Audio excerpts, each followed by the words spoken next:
This video is for entertainment purposes only. Clips used in this video are taken from Yaksha Prashna with Rajendra Bania. साँच्चै balance हुने यस्तै के देखिन खोज्दैछन् यस्तै अनि त्यो नौटङ्गी चाहिँ गर्दैनन् बालन शाहले जस्तो हुन्छ राजसभामा लागेपछि मान्छेले नौटङ्गी चाहिँ आफै आफ सिक्छ अरे सरकार चलाउने यसको जिम्मा त्यसको नेतृत्व यसले गर्छ उसले त्यो अन्तर्गतको काम गर्छ त्योभन्दा बाहिरको पार्टीगत काम यसले गर्छ भनेर हेर्नु त कति मजाले छुट्याएको छ पार्टीको काम गर्नु पर्यो भने सभापति हुनुहुन्छ प्रधानमन्त्रीले काम गर्नु पर्यो भने बालन शाह हुनुहुन्छ होइन त्यसलाई म अलिकति थप्छु हजुर थप्नु असहमतिका साथ त्यो चाहिँ के भने सरकारको काम गर्नु पर्यो भने चाहिँ बालन शाह हुनुहुन्छ त्यहाँ सभापति या पार्टीले कुनै हस्तक्षेप गर्न पाउँदैन तर पार्टीभित्र चाहिँ उहाँ हिस्सा लिएर बस्नुहुन्छ उहाँको अडान हुन्छ हामीले त्योभन्दा अगाडि के लेखेका थियौँ पहिलो विधानमा के लेखेका थियौँ भने सभापतिदेखि बाहेक सबै पदहरू पदाधिकारीहरू मनोनित हुन्छन् लोकतान्त्रिक पार्टीमा सबै पदाधिकारीहरू मनोनित हुने भन्ने कुरा ठिक हुन्न कुन पार्टी लोकतान्त्रिक हाम्रो पार्टी तपाईँको पार्टीले लोकतान्त्रिक भन्न पर्यो सुन्नु न म यो दिन पनि आयो आकलन थिएन अनि के गर्यौँ भन्दा ल निर्वाचनमा आउँछौँ पदाधिकारीमा जो जो उठ्छ कम्तीमा साथी छुट्दैन हामीले पार्टी त भोटे जस्तो हुन्छ भनेको फसी जस्तो हो नि अब मैले तपाईँको पार्टीले लोकतान्त्रिक भन्ने किन भन्ने भनेर सोधेको प्रश्नको म बताउँछु नि फेरि नत्र फेरि सामाजिक सञ्जालमा ए हाम्रो राष्ट्रपाल हाम्रो घन्टी पार्टीलाई चाहिँ लोकतान्त्रिक होइन भन्ने रिप भन्ने आउँछ होइन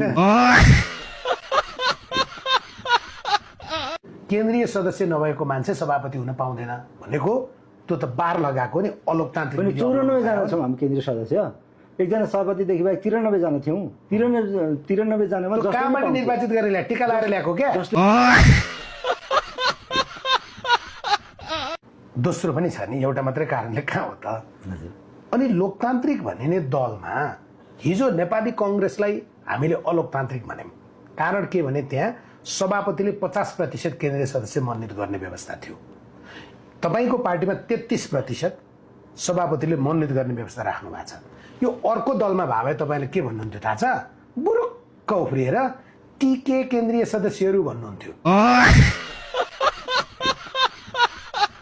ल अब तेस्रो अनि त्यो पार्टीमा 11 जना पदाधिकारी चाहिँ सभापतिले मनोनित गर्नुपर्ने उठ्ने हैसियत भएको छैन हिम्मत भएको छैन प्रवक्ता पार्टीमा त आफ्नो विचार पनि हुन्छ आफ्नो विचारका लागि लड्न पाउँछ मान्छे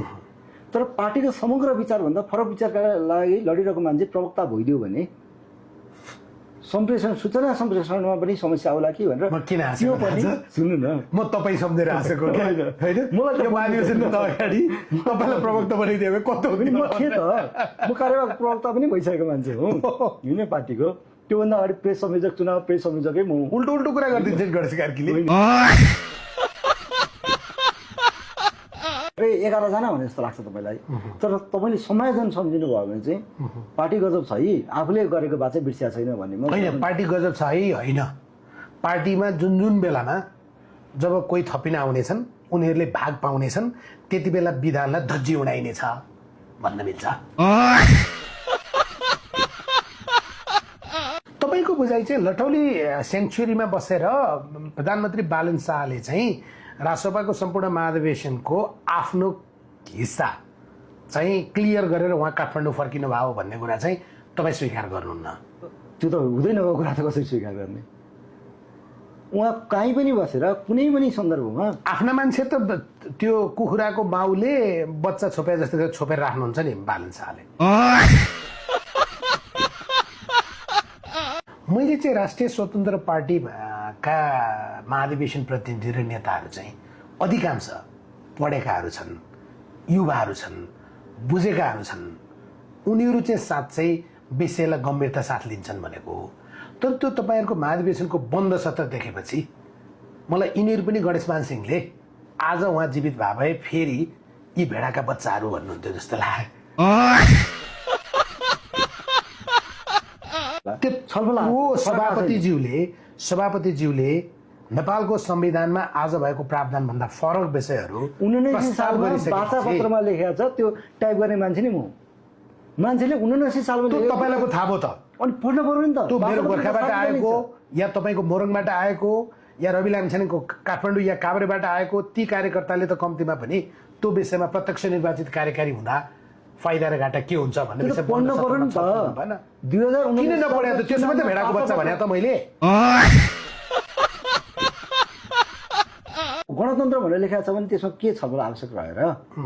समावेशी समानुपातिक भनेको छ भने त्यसमा के छलफल त्यसले त्यो बन्द सत्र चाहिँ किन आयोजना गरे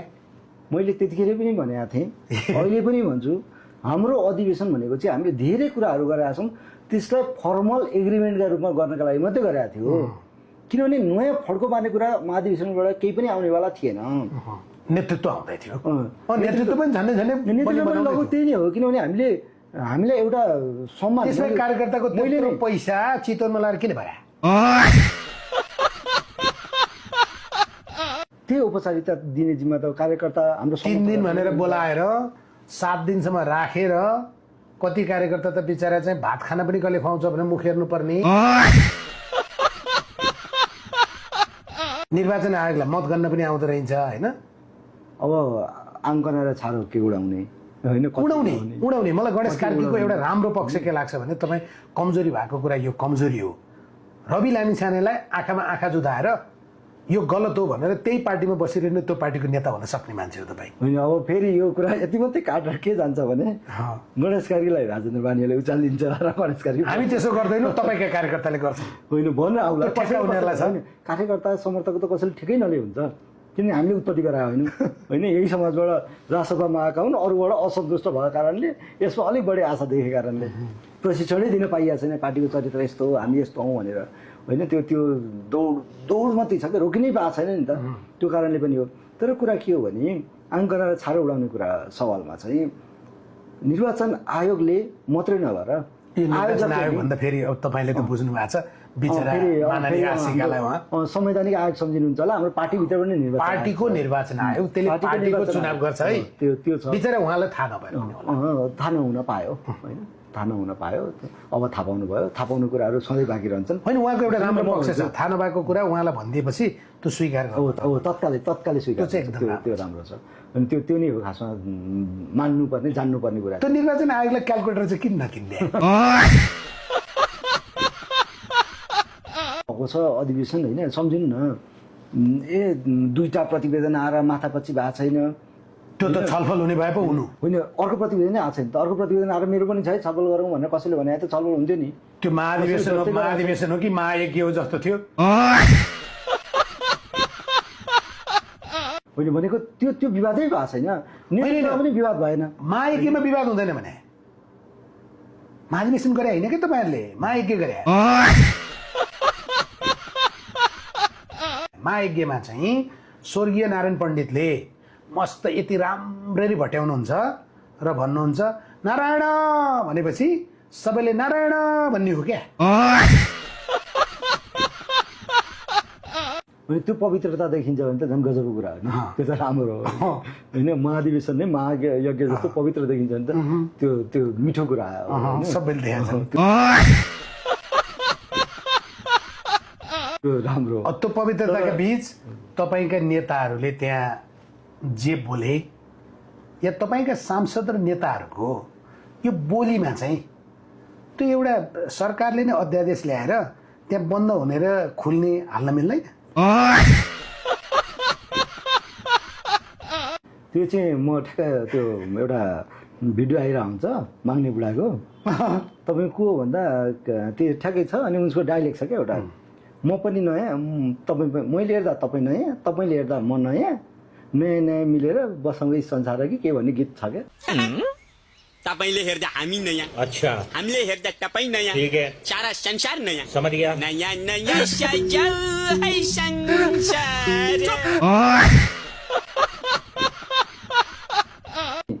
50% प्लस एकजना भनेको छ त्यति हुनैपर्छ अरूमा चाहिँ त्यो बाध्यकारी नभएको कारणले जतिजनाले हाले नि भयो जतिमा पनि बहुमत जति हाल्छन् त्यतिको बहुमत अब फेरि कसैलाई खेदाइएको होइन अरू जानुभएको हो होइन 3 दिनलाई बोलाएर 7 दिन राखे पछाडि खेदाउनै पर्दैन त्यही हो नि खेदाएको यस्तो हुन सक्दैन त्यो बाँकी 2-3,000 मान्छे त्यहीँ भइदिए भए मत परिणामै फरक हुन सक्थ्यो अर्को हुन सक्थ्यो त्यो पनि त भन्नु मिल्यो नि अनि त्यो भन्न यस्तो भएको भए यस्तो हुन्थ्यो भन्न त जे पनि मिल्यो तर रियालिटी के हो भने चुनाव भइसकेको छ भएका जति बस्नु भएको छ त्यति प्रतिनिधिले भोट दिएर तर लज्जास्पद हो महाधिवेशन प्रतिनिधि मध्ये 1200 मान्छे बसेर निर्वाचित भयो भनेर रातो अबिर चाहिँ टिका लाएर आउने कुरा चाहिँ लाग्छ गणेश कार्कीलाई यो सरकारको 100 दिनलाई अङ्क दिनु पर्यो भने गणेश कार्कीले कति अङ्क दिन्छ साँच्ची म त थोरै मात्रै खाली राखेर धेरै दिन्छु नि 38 वटा काम गरे रहेछ 38% काम गरे रहेछ आफ्नो 100 प्रशासनिक सुधारको काम मध्ये भनेपछि तपाईँले थोरै मिलाएर दिनुहुन्छ 39 होइन भनेको ग्याप चाहिँ थोरै राखेर 100 मा दिने तपाईँले कतिमा दिने भनेर भन्नु भएन होइन 100 मा दिने भने म त 49 दिन्छु त्यत्रो धेरै काम गरेछ किन कामको लागि मात्रै पनि किन मन्त्रीका लागि अफर कामको लागि प्रधानमन्त्रीलाई या सरकारलाई ती कूटनीतिज्ञहरूले जानकारी गराउनुपर्ने रिपोर्टिङ गर्नुपर्ने विषय पनि हुन्छ त्यो भेटघाटै पाउनुहुन्न त्यो शून्य छ अनि त्यसलाई तपाईँले जिडिपीमा कति फरक पारो यसले कति किलोमिटर बाटो बनाऊ यो सबै जिडिपी होइन क्या भन्ने नाप्नु भने त्यसलाई त तपाईँले त शून्य दिनुहुन्छ विदेश मामिला भनेको आजको दिनमा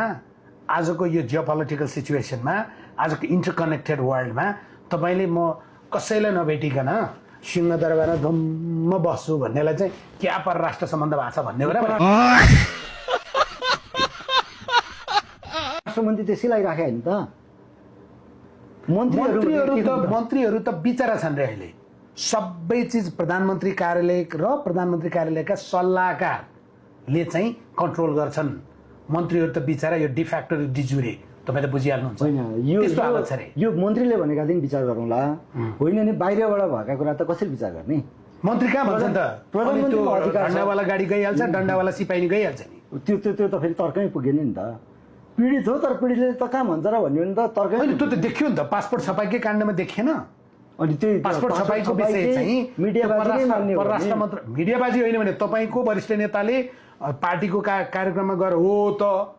अख्तियारका मान्छे किन 5 घण्टा 5 वर्ष पनि छलफल गरिन्छ भने हामीले सुने होइन त मिडियाबाजी हो छलफल गर्नु राम्रै हो त संवैधानिक अङ्गसँग उनीहरूलाई दबाब दिएर अहिले पक्रापुर्जी जारी गर चाहिँ राम्रो हो उत्तर कोरिया हो यो म त एक त विदेश जाने भन्ने कुराले त फरकै पर्दैन किनभने विदेश बसेरै यो संसारकै सबैभन्दा सुखी देश भन्ने देशमै 7 वर्ष बसेर पनि सुखी नभएर यही देशमै सुखी हुने रहेछ भनेर आएको मान्छे यो देश दुखी बनाउन आएको होइन यो देश सुखी नै बनाउन आएको तर देश सुखी बनाउन आएको होइन आफ्नो यो देश जलाउने म तिहार भन्नुभयो हेर्नु त तपाईँ आफै भन्नुहुन्छ म होइन है दाइ होइन यो म थिइनँ है दाइ तर तपाईँको निधारमा तपाईँ फेरि निधार कति भन्ने छ होइन हुन्छ भनेको भए तपाईँले गणेश कार्कीलाई त्यहाँ सडकमा देख्नुहुन्थ्यो होला र त्यो ठाउँमा त म हुँदै हुन्न थिएँ नि भनेपछि शान्तिपूर्ण आन्दोलन गर्ने यो चाहिँ के हुन्छ भने तपाईँ सधैँ जवाफ दिएर हिँड्न सक्नुहुन्न म सधैँ प्रश्न सोधेर बस्न सक्दिनँ समयकाल बग्दै जाँदा के भनेर जान्छ भने त्यो मानवदेखि आएको 10,000 पृष्ठ पनि आउँछ ती समाचारमा छापिएका चिज पनि आउँछ यी अन्तर्वार्ताका काटिएका मिम्स र क्लिप्सहरू पनि आउँछन् र आउने पुस्ताले के सम्झिन्छ भने हाम्रो सिंहदरबार पोल्ने मान्छे चाहिँ यो रहेछ त्यो दारी भएको तालु भएको मान्छे त्यसले पोल्या रहेछ भारतको पनि नेपालले सीमा मिच्या छ भनेर भारतको पनि सीमा नेपालले मिचेको छ विभिन्न ठाउँमा भनेर प्रधानमन्त्रीज्यूले संसदमा भन्नुभयो होइन तपाईँहरूले ताली बजाउनु भयो निन्द्रामा बजाओ Thanks for watching.